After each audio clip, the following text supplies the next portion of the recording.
Hola, bienvenidas y bienvenidos a este nuevo video. En esta serie de videos vamos a estar hablando del tema integrales de superficie. Y antes de meternos de lleno en el tema, estudiemos las denominadas superficies paramétricas. Comenzamos.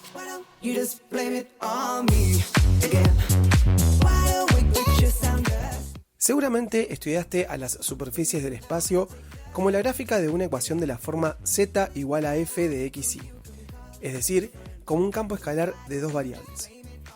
Así, por ejemplo, z igual a x cuadrado más y cuadrado representa un paraboloide circular con vértice en el origen y cuya copa apunta hacia arriba.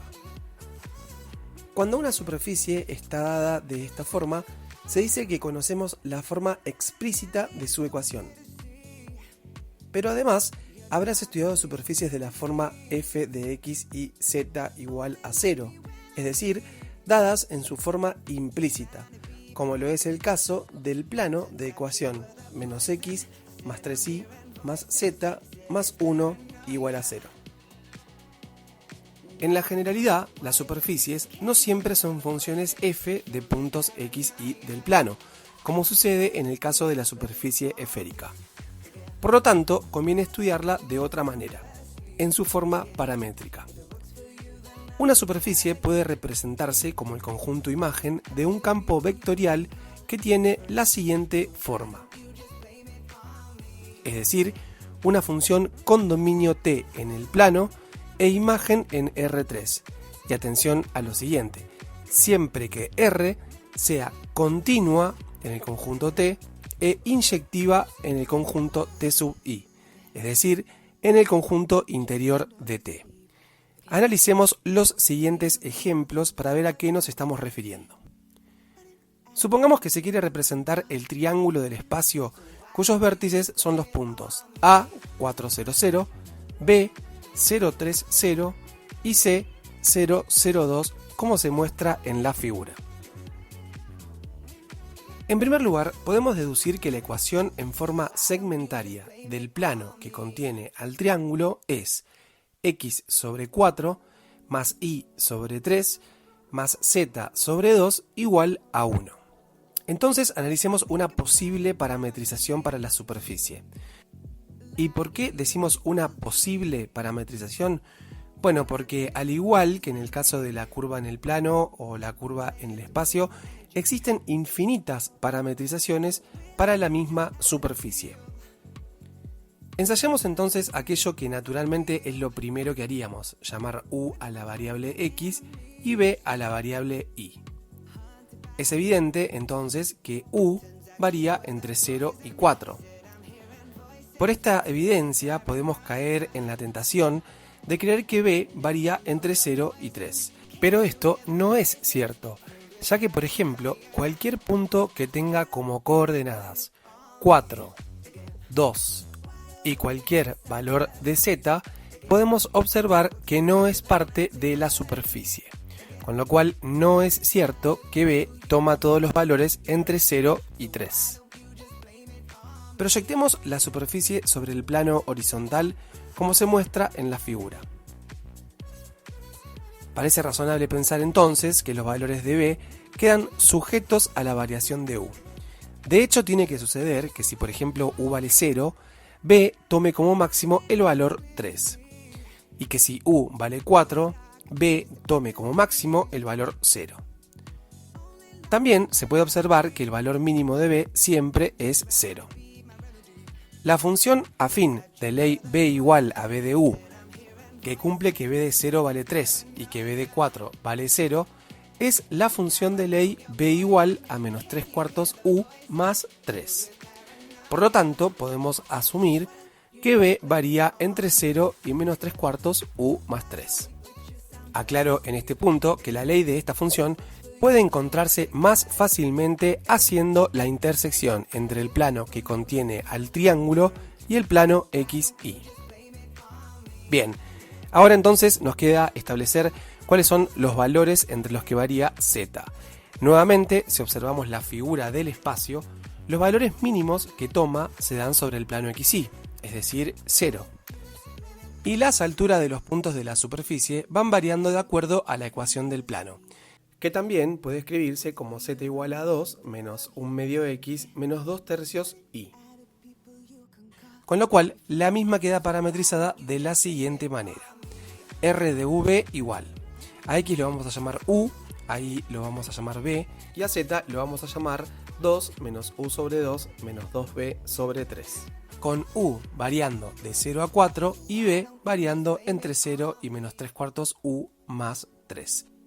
Y con esto el problema queda resuelto. Pasemos ahora a este nuevo ejemplo. En la figura que se muestra en la pantalla podemos observar las superficies de ecuaciones x más y más 4z igual a 6, que corresponde al plano, y x cuadrado más y cuadrado igual a 9, que corresponde al cilindro. Bueno, estamos interesados en parametrizar la porción del plano que queda en el interior del cilindro, es decir, la superficie plana que se muestra en color verde. ¿Cómo podemos entonces parametrizar a esta superficie? Podemos notar que si proyectamos a la superficie sobre el plano XY, se tiene un círculo, no una circunferencia, centrado en el punto 0, 0 y de radio 3, que se muestra en color celeste. Con lo cual, en lo que respecta a las dimensiones de largo y ancho, por decirlo de alguna manera, debemos parametrizar la región x cuadrado más y cuadrado menor o igual que 9. Si llamamos a x u por coseno de b e y u por seno de b, esta parametrización con u entre 0 y 3 y b entre 0 y 2pi define la región mencionada. Resta entonces saber cómo varía z.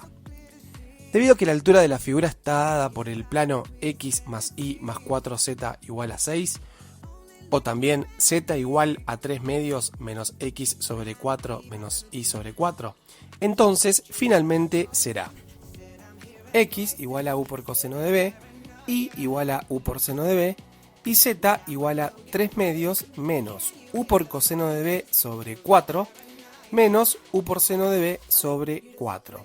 Noten que en esta última ecuación hemos reemplazado en la ecuación del plano los valores de x y de y por su correspondiente valor en la parametrización, con u entre 0 y 3 y b entre 0 y 2pi. Analicemos ahora este ejemplo. Hasta ahora hemos visto campos vectoriales cuyo conjunto imagen se representa mediante una superficie del espacio.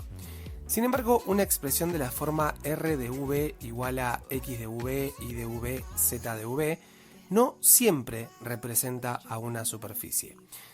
Si tenemos, por ejemplo, la siguiente expresión, x igual a 2 más u más p, y igual a 1 más 2u más 2b, z igual a menos 3 más 5u más 5b, con u entre 0 y 3 y b entre 0 y 4. Bajo una inspección poco detallada, pareciera representar una superficie. Sin embargo, si consideramos a u más b, t, podemos reescribir lo anterior de la siguiente manera, como r de t con las siguientes ecuaciones, x igual a 2 más t, y igual a 1 más 2t, y z igual a menos 3 más 5t, con t variando entre 0 y 7. Ecuaciones que, como ya hemos estudiado anteriormente, representan a una recta en el espacio, que es una curva, no una superficie. ¿Y por qué sucede esto? Bueno, te invito a que releas la definición de superficie paramétrica e identifiques cuál es la condición que R en este caso no está cumpliendo, razón por la cual ocurre tal hecho. Para no extender demasiado este video, en la descripción del mismo te dejo las parametrizaciones de las superficies que se muestran en la pantalla. En primer lugar, el paraboloide de ecuación z igual a x cuadrado más y cuadrado, con valores de z no mayores a 6. Y en segundo lugar, una superficie un poco más compleja. La región definida por un cilindro de radio 2 que queda comprendido entre dos planos, uno que es paralelo al plano XY, pero el otro no. Te invito a que realices por tu cuenta estas parametrizaciones, así te pones a prueba. Recordad que las soluciones que te dejo en la descripción del video son posibles parametrizaciones, lo cual no significa que sean las únicas. Pasemos ahora a un concepto fundamental para el desarrollo de la definición de integral de superficie, lo que se denomina producto vectorial fundamental. Antes de comenzar a desarrollar este tema, déjenme decirles que me encantaría dedicarle mucho más tiempo al desarrollo de esta parte del tema, pero por el momento solamente haré énfasis en qué es el producto vectorial fundamental y cómo se interpreta geométricamente, nuevamente para que no se pierda el sentido didáctico de este video. Si estás interesado en ahondar un poco más, te recomiendo que investigues en los libros de mayor referencia y si no, humildemente en la descripción del video te adjunto una pequeña explicación de lo que vamos a ver a continuación. Y ahora sí, vamos a lo nuestro.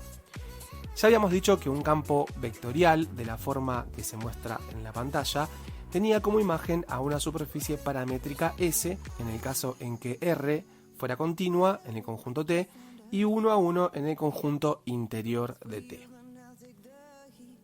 Se define como producto vectorial fundamental al vector que se obtiene como resultado de hacer la derivada parcial de R respecto de U multiplicado vectorialmente por la derivada parcial de R respecto de B. Con una interesantísima deducción puede concluirse que los vectores R sub U y R sub B son tangentes a la superficie imagen en ciertas curvas, y más importante aún, que el producto vectorial fundamental es un vector perpendicular a la superficie en el punto imagen del punto U sub 0, B sub 0. ¿Te suena vector perpendicular a una superficie? Seguramente sí, ya que el producto vectorial fundamental es un pariente bastante cercano al vector gradiente, que recordemos que también era un vector perpendicular a una superficie en un punto. Pero bueno, insisto que por más que querría ahondar en el tema, avancemos un poco más. A continuación vamos a hablar de un concepto que también hemos definido para las curvas del plano o del espacio: la regularidad.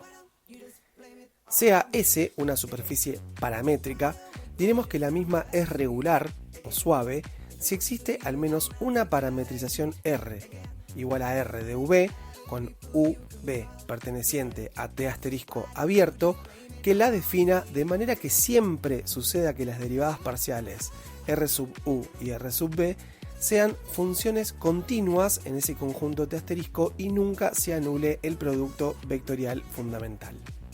Analicemos los siguientes ejemplos. Supongamos que se tiene el paraboloide z igual a x cuadrado más y cuadrado con z menor o igual que 1 y se quiere analizar si su representación gráfica es en efecto una superficie regular. Una parametrización posible para el mismo es la siguiente: r de v igual a u por coseno de b, u por seno de b, esto es porque x e y varían en forma circular, y a z lo llamamos u cuadrado. Esto surge de reemplazar a x y a y por lo que habíamos considerado en la parametrización, con u entre 0 y 1 y b entre 0 y 2pi. Notemos que en este caso el conjunto T es este conjunto donde varían los valores u y b, es decir, es el conjunto de los pares ordenados uv de R2 tal que u es mayor o igual a 0 y menor o igual a 1 y b es mayor o igual a 0 y menor o igual que 2pi. Como este conjunto no es abierto, evidentemente, consideraremos un conjunto T asterisco incluido en T para analizar si la superficie es o no regular. Con lo cual, con esta parametrización dejamos fuera del análisis a todos aquellos puntos que se generen cuando u vale 0, u vale 1, b vale 0 o b vale 2pi. Entonces consideramos el siguiente conjunto T asterisco, como todos los pares uv de R2, tal que u varíe entre 0 y 1 sin tomar los extremos y b varíe entre 0 y 2pi, nuevamente sin tomar los extremos. Este conjunto es abierto. Las derivadas parciales de R son las siguientes: respecto de u, coseno de b, seno de b, 2u. Y respecto de b, menos u por el seno de b, u por el coseno de b, 0, que como podemos notar resultan funciones continuas en t asterisco. Además, el producto vectorial fundamental, y este cálculo te lo dejo para que lo compruebes, es el siguiente: menos 2u cuadrado coseno de b, menos 2u cuadrado seno de b, u, que solamente se anula si u es igual a 0. Pero de nuevo, no estudiamos la regularidad para el caso en que u valga 0. Con lo cual podemos concluir que la superficie es regular en los siguientes puntos: en todos los puntos x y z del espacio, tales que z sea igual a x cuadrado más y cuadrado y z varíe entre 0 y 1, sin tomar estos dos valores extremos. Es decir, estamos exceptuando al vértice del paraboloide y al borde superior del mismo, que en este caso queda representado por una circunferencia. ¿Qué sucede entonces en el punto 0, 0, 0? Bien, veamos que si tomamos esta otra parametrización que se muestra en la pantalla para la misma superficie, r de v dado por u, b, u cuadrado más b cuadrado, con u entre menos 1 y 1, y b entre menos raíz de 1 menos u cuadrado y raíz de 1 menos u cuadrado. Resulta que la primera derivada parcial, r sub u, es igual a 1, 0, 2u. La segunda derivada parcial, r respecto de b, es 0, 1, 2b. Y el producto vectorial fundamental resulta el vector menos 2u menos 2b, 1. Producto que nunca se anula para ningún valor de u o b en la zona z igual a x cuadrado más y cuadrado. Luego, como hemos encontrado al menos una parametrización que verifique lo pedido, el paraboloide es regular en el origen. Y también lo es en cualquier otro punto si lo definimos para parámetros reales. En cambio, el cono, definido por r de v igual a u, b, raíz cuadrada de u cuadrado más b cuadrado, con u perteneciente a los reales y b perteneciente a los reales, no es una superficie regular en todos sus puntos, ya que no es regular en el origen. En efecto, no es posible encontrar una parametrización del mismo, tal que existan las derivadas parciales de la parametrización en el origen. En este caso, por ejemplo, para la parametrización tomada, resultan ser la derivada de r respecto de u, el vector 1, 0, 2u sobre la raíz cuadrada de u cuadrado más b cuadrado. Y la derivada de r respecto de b es el vector 0, 1, 2b sobre la raíz cuadrada de u cuadrado más b cuadrado. Funciones que evidentemente no son continuas en 0, 0. En términos coloquiales, una manera sencilla de observar si una superficie tiene puntos donde no es regular es en aquellos donde presente picos o puntos angulosos.